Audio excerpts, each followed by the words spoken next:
الحمد لله نحمده ونستعينه ونستغفره ونعوذ بالله من شرور أنفسنا ومن سيئات أعمالنا من يهده الله فلا مضل له ومن يضلله فلا هادي له ونشهد أن لا إله إلا الله وحده لا شريك له ونشهد أن محمدا عبده ورسوله أما بعد فإن خير الحديث كتاب الله وخير الهدي هدي محمد صلى الله عليه وسلم وشر الأمور محدثاتها وكل محدثة بدعة وكل بدعة ضلالة وكل ضلالة في النار فأعوذ بالله من الشيطان الرجيم بسم الله الرحمن الرحيم وَإِذَا حَضَرَ الْقِسْمَةَ أُولُو الْقُرْبَى وَالْيَتَامَى وَالْمَسَاكِينُ فَارْزُقُوهُم مِّنْهُ وَقُولُوا لَهُمْ قَوْلًا مَّعْرُوفًا۔ میرے محترم بھائیوں بزرگوں، یہ آیت نمبر 7 کے ضمن میں ایک بات مزید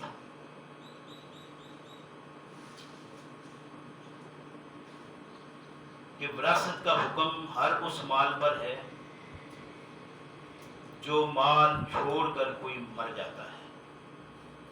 یعنی متوفی وفات کے وقت جو مال چھوڑتا ہے اسے وراثت کہتے ہیں۔ اس وراثت کے اندر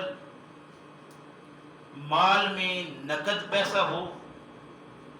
سونا چاندی ہو،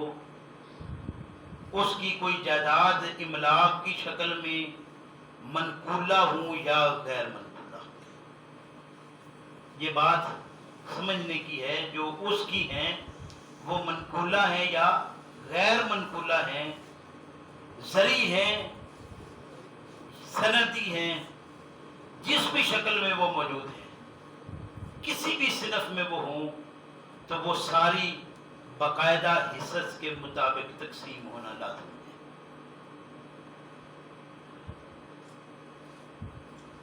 زندگی میں کوئی مال ہو دیا ہوا تو وہ عطیہ کہلاتا ہے، عطیہ یا ہبہ اس کو کہہ سکتے ہیں۔ عطیہ کیا ہوا مال ہو یا ہبہ ہو تو اس میں انسان خود ذمہ دار ہے کہ وہ عطیہ کرتے وقت یا ہبہ کرتے وقت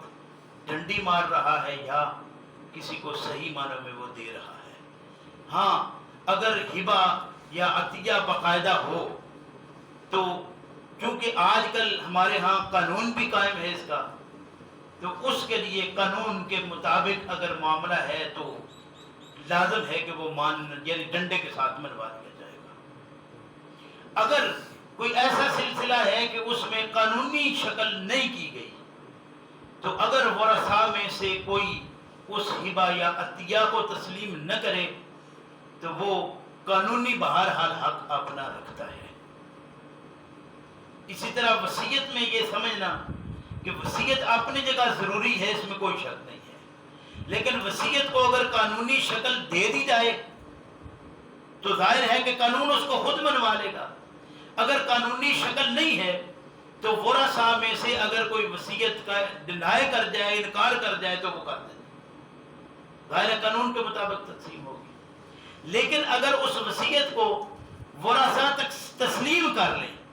تسلیم کر کے پھر اس کے مطابق وہ کریں تو وہ بھی کرنے کا اپنی جگہ پر حق رکھتے ہیں۔ وراثت میں سے ورثاء میں سمجھتا ہے ایک وارث کہ میرے پاس ایسا مال ہے کہ مجھے اس کی ضرورت نہیں ہے،